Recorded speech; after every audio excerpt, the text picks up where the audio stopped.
नेमकं आपण पाहतोय की प्रचाराच्या शेवटच्या दिवशी या मतदारसंघावरून अतिशय गोंधळ माजला होता काटोल मतदारसंघामध्ये। आणि काटोलमध्ये नेमकं काय घडतंय आपण बघतोय। संभाव्य आमदार म्हणून चरणसिंग ठाकूर भाजपकडून जिंकू शकतात असं दिसतंय। सलील देशमुख यांना इथं पराभवाचा सामना करावा लागू शकतो। काटोल मतदारसंघ अनिल देशमुख यांचा, अनिल देशमुखांना राष्ट्रवादी शरद पवार गटानं तिकीट दिलेलं असताना सलील देशमुख यांना त्यांनी तिकीट दिलं आणि त्यानंतर सलील देशमुख इथून निवडणुकीच्या रिंगणात उभे राहिले। परंतु सलील देशमुखांचं आव्हान भाजपच्या चरणसिंग ठाकूर यांनी मात्र या आव्हानावर मात केलेली आहे आणि काटोल मतदारसंघावर आता चरणसिंग ठाकूर यांना भाजपकडून तिकीट मिळाल्यानंतर त्यांनी मतदारांनी त्यांना पसंती दिली असं दिसतंय। भाजपने हा मतदारसंघ पुन्हा एकदा काबीज केलेला आहे। काटोलमध्ये देशमुखांची जी देशमुख परिवाराची जी होल्ड होती ती मात्र इथं संपुष्टात आलेली आहे असं सध्या तरी दिसतंय। संभाव्य आमदार म्हणून चरणसिंग ठाकूर हेच या निवडणुकीच्या रिंगणामध्ये उतरल्यानंतर यशस्वी ठरतील असं सध्या तरी दिसतंय। काटोलवासियांनी देशमुखांना घरी पाठवलेलं आहे। ठाकूरांना आमदारकी या ठिकाणी देतील असं सध्या तरी संभाव्य या आकडेवारीवरून दिसतंय।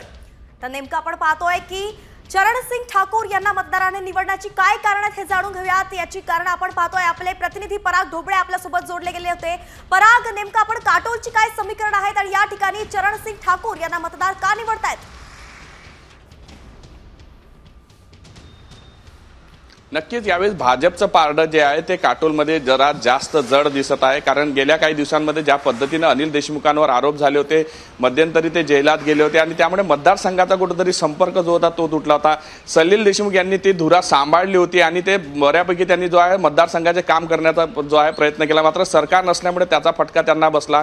तसेच यावेळेस तिथे याज्ञवल्के जिचकार म्हणून जे आहे काँग्रेसचे बंडखोर युवा उमेदवार होते, तो युवा चेहरा होता, त्यांनी सुद्धा मतविभाजनाचं काम केलं आहे। राहुल देशमुख जे शेकापचे होते त्यांनी या ठिकाणी मतविभाजनाचं काम केलं आहे, त्याचा फटका सुद्धा जो आहे सलील देशमुख यांना बसण्याची शक्यता जी व्यक्त केली जात आहे। तेच काटोलमध्ये गेल्या काही दिवसांपासून आशिष देशमुख यांनी तयारी केली होती, म्हणजे भाजपचा जो पाठबळ होतं तिथं वाढलेला आहे, त्याचा फायदा होणार आहे। तसेच जे आहे चरणसिंग ठाकूर यांनी मागच्या वेळेस मोजक्याच मतांनी त्यांचा पराभव झाला होता, त्यामुळे यावेळेस त्यांनी जे आहे गेल्या 5 वर्षात मतदारसंघामध्ये राहून काम केलेलं आहे। स्वतः अनिल देशमुख उमेदवार असले तर त्याचा वेगळा फरक पडला असता। सलील देशमुख यांनी कामं केले असले, लोकांशी संपर्क असला तरी बऱ्याच लोकांना जो चेहरा होता तो अनिल देशमुखच आमदार राहील, ऐनवेळी सलील देशमुख यांना ती उमेदवारी देण्यात आली। त्याचबरोबर तिथे अनिल देशमुख नावाचा साधर्म असलेला एक व्यक्ती आहे, तो घडीवर आहे, ते चिन्ह आहे, त्यामुळे त्याचाही फटका जो आहे सलील देशमुख यांना बसू शकतो।